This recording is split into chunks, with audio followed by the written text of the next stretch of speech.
突然有一天，肚子疼痛之后，才到我们的门诊，然后就诊。结果一检查发现呢，病人已经有发生了接近20公分的一个肿瘤。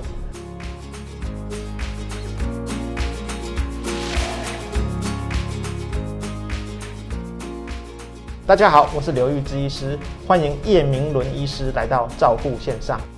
大家好，我是叶明伦医师。请问 B 型肝炎的检查方法有哪些？一般来讲，我们会去检测包括像是 B 型肝炎在我们血液里面的一些病毒的一个表现，包括像是 B 型肝炎的一个带源的一个程度，我们叫做 B 型肝炎表面抗原。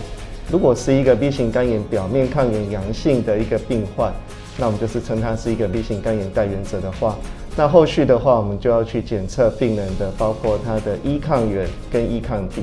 那另外还有就是病人的一个病毒量，因为这样子才能帮助我们去判断这个病人 B 型肝炎目前病毒的一个状态。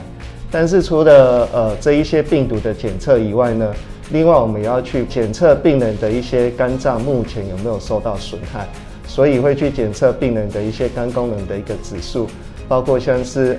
一般我们最常讲的就是所谓的 GOT 跟 GPT， 这是最常使用的一个肝脏伤害的一个指标。那如果是一些比较严重的一些肝病的病人，可能我们同时还要去检测病人的一些像是他血中的白蛋白的程度，然后另外还有像是他的黄疸的程度、凝血功能的一个程度，这个可以去代表这个病人目前他肝脏机能的状态。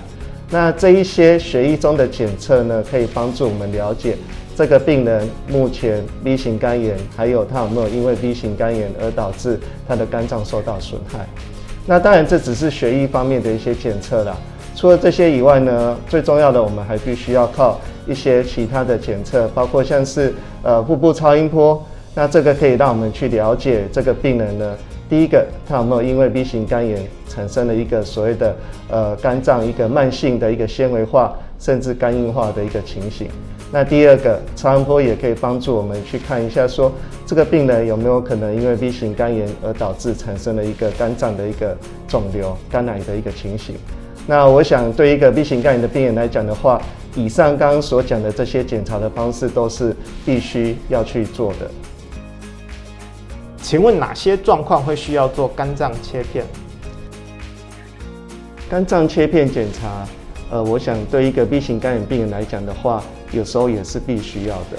那什么时候我们需要去帮一个病人安排做肝脏切片的检查呢？那就是在一些像是有一些 B 型肝炎的病人呢，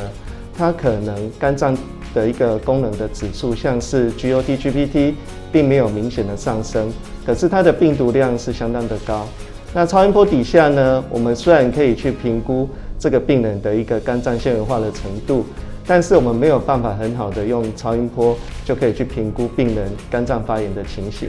所以对一个可能我们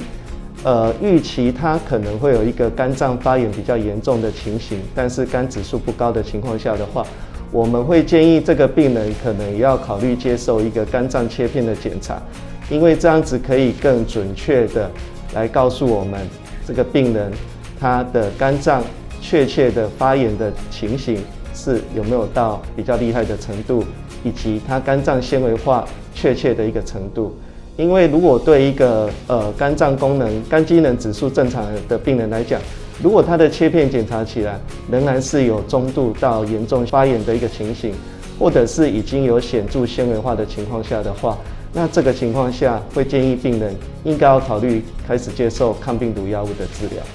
那当然，因为肝脏切片是一个所谓侵入性的一个检查，所以对病人可能就会产生一些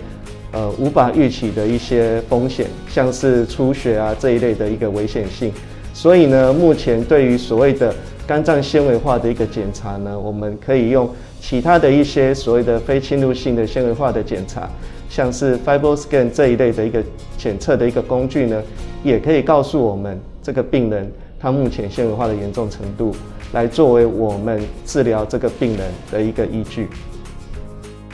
请问 B 型肝炎患者应该要如何追踪？